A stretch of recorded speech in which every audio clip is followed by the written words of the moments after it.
네, 이어서 뉴스 라이브입니다. 실시간 관심 끄는 화제의 뉴스들 또 만나보겠습니다.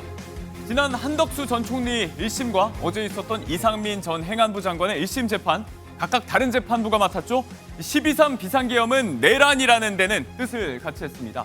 선고 초반부터 명확히 규정을 했는데요. 한번 보시죠. 윤석열, 김용현 등은 국헌을 문란하게 할 목적으로 다수인이 결합하여 유영력을 행사하고 해악을 고지함으로써 한 지방의 평온을 해할 정도의 위력이 있는 폭동, 즉 내란 행위를 일으켰다고 판단된다. 비상계엄이 내란이라는 재판부의 두 번째 공식 인정이 나온 겁니다. 한 발 더 나아가 윤석열, 김용현 두 피고인을 묶어서 내란 집단으로 규정했습니다. 결국 주요기관 봉쇄 계획 및 단전단수 조치 지시 문건은 윤석열, 김용현 등 내란 집단의 내란 행위에 대한 구체적인 실행 계획에 해당하고, 그러면서 언론사 단수 단전 지시로 내란에 가담한 이상민 전 장관을 내란 집단 구성원으로 봤습니다. 이런 내란 행위는 엄벌에 처해야 한다고도 얘기했습니다. 헌법이 정한 절차를 무시하고 민주주의 핵심 가치를 근본적으로 훼손한 것이므로 그 목적의 달성 여부와 무관하게 엄중한 처벌이 불가피하다. 윤석열, 김용현 등의 지시에 따라 소방청에 직접 언론사 단전 단수에 대한 협조를 지시함으로써 내란 행위에 가담하였으므로 그 죄책이 결코 가볍지 않다. 이 밖에 문을 부수고 들어가서 의원들 끄집어내라, 박종근 전 사령관에게 지시를 했다는 부분도 인정을 했습니다. 다음 주죠. 윤석열 전 대통령 내란 1심 선고의 치명타가 될 수 있다는 평가인데요. 특검은 사형을 구형한 바 있죠. 윤 전 대통령은 결심 공판 이후에도 11차례에 걸쳐서 의견서를 내면서 막판 뒤집기에 고심 중인 것으로 알려졌습니다. 이 와중에 김건희 여사는 옥중 편지를 전했습니다. 구속 중 1심에서 통일교 금품 수수 혐의로 1년 8개월 실형을 선고받았죠. 현재 수감 중인데 어제 법조계를 통해서 최근 한 지지자에게 보낸 손편지가 이렇게 공개됐습니다. 한번 볼까요? 김건희입니다. 그래도 희망은 있고 우리 친구들도 많다는 생각을 했다면서 주말 저녁에 밖에서 응원하는 굵은 함성이 들려서 눈물을 흘렸다. 응원해주는 분들과 소통도 하고 싶지만 전부 통제가 돼서 어쩔 수 없다면서 안타까움을 전하기도 했습니다. 정말 사랑합니다. 하나님, 용서 같은 말로 거듭 감사하다는 김 여사였습니다. 앞서 말씀드린 대로 김 여사의 1심, 도이치모터스, 명태균 게이트 등의 혐의가 모두 무죄로 결론이 났죠. 어제 이상민 전 장관의 1심 선고도 앞서 보신 것처럼 특검 구형의 반이 안 되는 징역 7년이었습니다. 무죄와 공소기각, 구형보다 현저히 낮은 양형이 이어지면서 다가올 윤 전 대통령 1심 선고는 어떻게 될지 시민들의 관심이 집중되고 있습니다. 이제 일주일도 안 남았습니다. 다음 이야기 볼까요? 산후 우울증 이야기가 나옵니다. 무슨 얘기인가요? 산후 우울증을 극복하기 위해서 둘째를 가져야 한다. 민주당 박찬대 의원의 이 발언이 도마 위에 올랐습니다. 지난 10일 있었던 박 의원 출판 기념회에서 나온 얘기입니다. 한번 보시죠. 너무나 보람 있고 가치 있는 일을 했지만 이유를 알 수 없는 우울증에 빠지는 경우가 있는데 우리 많은 어머니들이 경험한 산후 우울증을 내가 겪고 있는 것 아닌가 이 생각이 좀 들었고요. 산후 우울증을 극복하는 방법 뭔지 아세요? 둘째를 낳는 거예요. 우울에 빠져 있을 때가 아니라 둘째를 어떻게 준비할 건가를 우리 시민들과 함께 같이 해야 되지 않을까 그렇게 생각하고요.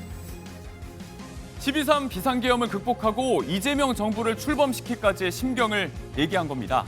너무 보람있고 가치 있는 일을 하고 나서 알 수 없이 우울해지는 그 심경을 산후 우울증에 빗대면서 극복을 위해서 둘째를 가져야 한다.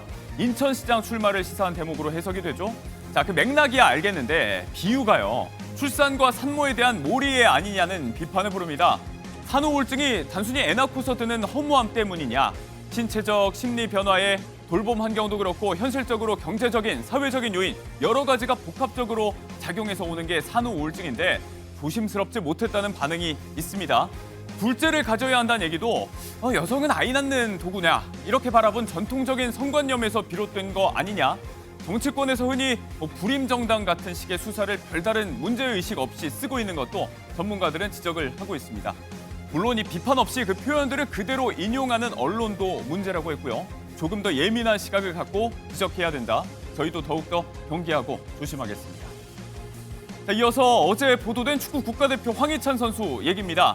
한 매체를 통해서 제기된 의혹이죠. 차량을 대여해주는 의전 서비스 업체 폭로인데요. 국내 일정 중에 수차례 고가의 차량을 여러 번 의전받고 개인 사고를 냈는데 여기에 대해서 단 한 차례도 책임을 지지 않았다. 가족 여행 같은 개인 일정을 수행하게 했던 의전 갑질과 사전 약속했던 매니지먼트를 해당 업체에 맡기지 않았다. 그래서 고소했다는 내용 등으로 요약이 되고 있습니다. 황희찬 선수 소속사 측은 즉각 보도 자료를 내고 조목조목 반박을 했는데요. 대부분이 카톡태와 짜깁기 등 허위 사실이라는 겁니다. 계약 사항도 충실히 이행을 했고 파기에 대한 책임도 업체 측에 있다는 입장입니다. 다른 쟁점이야 그렇다 쳐도요. 어제 많이 보도가 됐던 이 부분, 새벽에 영동대교에 페라리 사고 차량을 방치하고 갔다는 건 명백한 도로교통법 위반 아니냐 담론을박이 일고 있습니다. 황희찬 측은 당시 업체 대표와 선수 간의 대화 내용을 이렇게 공개하면서 반박을 했습니다. 차량도 이 업체 측에서 먼저 제안을 한 거고 보면 특별할 거 없는 업체 대표와 고객 간의 대화 내용에 불과하다. 무엇보다 중요한 안전사항을 미리 알리지 않은 업체의 책임이 있다는 겁니다. 해당 페라리 프로선계 차량이 12기통이라서 기름이 한 칸 남을 때까지 두면 안 된다고 하죠. 저도 이런 건 어제 처음 알았는데 다만 사고 후에 이렇게 대리 수습을 부탁하고 도로 위에 비상 깜빡이만 켜놓고 차를 놓고 그냥 갔다는 부분 비판 여론도 존재하고 있습니다. 또 하나의 진실 공방으로 번지는 모양새입니다. 자, 마지막 소식은 연예계로 좀 가보도록 하겠습니다. 사실 재혼한 상태였다. 배우 최정윤 씨의 뒤늦은 고백이 화제입니다. 전 남편과 결혼 생활 11년 만인 지난 2022년에 이혼한 것으로 알려져 있죠. 슬아의 딸 한 명을 둔 싱글맘으로 알고 계신 분들이 많았는데 아니랍니다. 프레임이 되게 바뀌어 있잖아. 싱글맘, 프레임 싱글맘 컨셉 프로그램 이런 것들을 계속 섭외를 하시니까 내가 매번 그걸 거절을 해야 되는 거야. 죄송한데 제가 이제 싱글이 아닙니다. 저랑 되게 친분이 있는 동생이었어요. 5살 동생. 같이 이제 골프를 몇 번 쳤어. 이제 이 친구가 사업을 하는 게 있어서 누나가 좀 도와줄게. 나도 그 친구를 3번째 본 거였거든요. 내가 여기 있었고 그 친구가 여기 있었고 이렇게 자기를 가운데 두고 양쪽을 앉히더니 아빠?